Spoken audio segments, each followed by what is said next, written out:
Boa noite. Sejam bem-vindos mais uma vez, como a gente sempre costuma dizer. Obrigado pela presença daqueles que estão nos conhecendo o trabalho hoje e daqueles que já são filhos, diletos, irmãos em caminhada e já frequentam a nossa assistência. Eu costumo dizer que dispensa maiores apresentações. Não sejam bem-vindos vocês que vêm de escolas diversas. É sempre oportuno a gente abrir o nosso diálogo dizendo que nós não fazemos qualquer tipo de distinção. Então, são todos bem-vindos. E hoje eu vou tentar ser bem sucinto, tal como o Pai Benedito nos ensina, que vai ser o mentor que estará dirigindo a primeira etapa do rito. Ele vem nos ensinando que o silêncio é a melhor oração que podemos fazer. E a gente sabe que na condição de espíritos encarnados nós somos turbulentos. Estamos muito preocupados na nossa correria do dia a dia e às vezes se habituar a estar num espaço sagrado e silenciar para que o nosso espírito possa de fato falar é um desafio grande. E a cada encontro que nós aqui realizamos, a intenção é que a gente encontre esse silêncio interno e que de alguma forma a gente consiga dialogar, entre aspas, com Deus. E baseado nessa afirmativa, temos como mote que essa disciplina do silêncio nos permite o esclarecimento espiritual. Então, às vezes, silenciar, escutar o próprio espírito já é valoroso. E, embora costumeiramente temos como hábito, pelo menos eu penso assim, a maioria de vocês, a oração, esse é apenas um primeiro passo. Às vezes não nos adianta rezar uma ladainha inteira e a gente não conseguir alcançar os fundamentos dessa prece que estamos verbalizando. Mas, para ser mais exato, como eu acabei de dizer, o silêncio é a nossa prece íntima, mas um silêncio que é em comunhão com o sagrado. E quando encontramos esse silêncio em nós mesmos, podemos, em primeiro momento, nos reconhecer como espírito, não apenas como ser espiritual encarnado, mas como espírito, essencialmente dizendo. E assim aguçarmos os sentidos para a percepção do amor, da sabedoria, que são as vigas mestras, os princípios norteadores do nosso crescimento espiritual. Ao longo desses anos, temos também aprendido com os mentores que a cada conversa no pé de ouvido, e hoje vai ser muito típica essa afirmativa, que a gente vai conversar com esses ancestrais, que a gente chama de pretos velhos, pretas velhas, ou pais velhos, ou mães velhas, como nós costumamos dizer. E ali, na conversa no pé de ouvido, nós vamos dialogar com os vovôs e com as vovós. E o que é importante? A gente não ter vergonha de conversar com alguém que está além da nossa percepção material.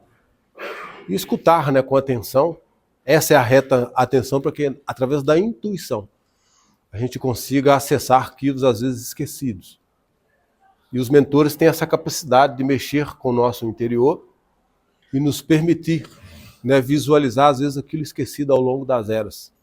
E como não é a nossa primeira encarnação, acreditamos piamente nisso, trazemos de outras existências passadas aspectos que precisamos melhorar, outros que precisamos mantê-los. E é essa a dinâmica do rito. Os mentores vêm como bons irmãos espirituais, como espíritos iluminados, nos mostrar qual é a forma, o melhor caminho para que a gente atinja a paz de espírito. E essa paz de espírito, eu digo, repetindo o que eles ensinam, ela não está fora de nós, está dentro de nós. E a cada conversa que nós temos com esses ancestrais, sejam a criança, o caboclo, ou como exemplo de hoje o pai velho, a gente tem essa oportunidade de dialogar com a nossa própria essência. Então é isso que vai acontecer. Eu costumo dizer que essa é uma brincadeira que eu faço, já venho fazendo há bastante tempo. Às vezes a gente ensaia todo um repertório. Antes de sair de casa, colocamos em mente, a gente já cria todo um roteiro, vou chegar perto do preto velho, vou falar isso, vou falar aquilo, vou perguntar disso, vou perguntar daquilo, vou perguntar como é que estão os meus parentes desencarnados. A gente cria um roteiro. Estou dizendo que seja exatamente esse, mas cada um de nós chegamos a um ambiente como estamos hoje com um propósito. Muitas vezes a curiosidade. E aí preparamos todo esse roteiro, esse repertório, aí chegamos de frente do mentor, parece que a gente entra num processo de estátua. a gente não lembra o que a gente programou para falar, dá um branco, parece que a gente fica extasiado, né, com a energia que envolve esses mentores, e aí, num ato talvez até de simplicidade ou de vergonha, a gente diz para eles, não, eu prefiro ouvir. E aí eles, com muita sapiência, muita sabedoria, nos dão o norte para que a gente possa, às vezes, reiniciar um processo de aprendizado, às vezes para corrigir outros, né, que a gente acha que está certo. Então são nessas conversas que nós vamos aprendendo no nosso dia a dia. É isso que eu torço para que todos vocês alcancem hoje. E o grande desafio, né, que eu acredito que não seja só nós de que estamos aqui no compromisso da mediunidade, mas também de vocês, né, que integram a nossa comunidade terreiro, que é sair daqui melhor do que chegar. Se isso não acontecer, é porque teve alguma coisa que não ficou bem esclarecida e precisamos insistir. Inclusive existe um ponto, né, que nós cantamos na terça, aproveito a oportunidade para convidar vocês também para conhecer o trabalho, que é um ponto de Ogum, né, como o senhor das demandas internas e externas, na simbologia da espada e do escudo. Ele vai dizer, né, quando Ogum partiu para a guerra, ele mandou orar. Só que esse orar não é ficar esperando. É ter um propósito firme e saber qual é o local, qual é o objetivo que precisa ser alcançado. E às vezes a gente se perde nesse caminho. Então é importante a gente lembrar que muitas das recomendações que serão dadas aqui hoje vai passar pelo critério da confiança de vocês. De colocar em prática ou não. Mas eu costumo sempre afirmar e dizer, né, que o benefício da dúvida é de vocês. Nós vamos fazer o melhor que podemos, como intermediário desse plano espiritual. Nós somos só um mediador. Então, vamos ceder a nossa matéria física, como médiuns, para que esses comunicadores do além possam trazer a palavra amiga a vocês.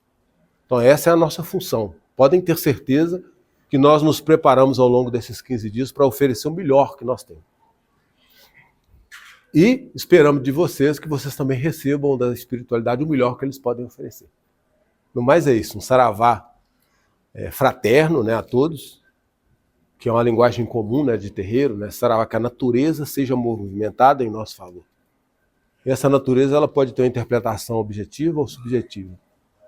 Mas eu gosto muito do comprimento esotérico da Umbanda, né, Ara Nauan. Ara de luz, Nauan de bênçãos, bênçãos de luz. É o que eu desejo a vocês e espero que a espiritualidade possa carreá-los desse axé. No mais, aproveitem o rito e voltem quantas vezes quiserem, né? Esse é o nosso objetivo. Eu quero encerrar dizendo que a Umbanda não tem nenhuma intenção de fazer proselitismo. Não temos. A nossa intenção é que cada um de vocês que cheguem aqui se esclareçam, se iluminem e sigam os seus caminhos. Às vezes sem abandonar lá a fé que vocês professam em outros segmentos, a Umbanda é uma escola de aprendizado. Então, independente de você ser espírita, kardecista, umbandista, popular, de ser esoterista, de ser shintoísta, budista, isso para nós não importa.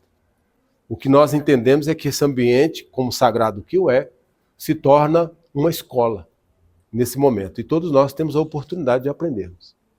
Então, aproveitem o máximo.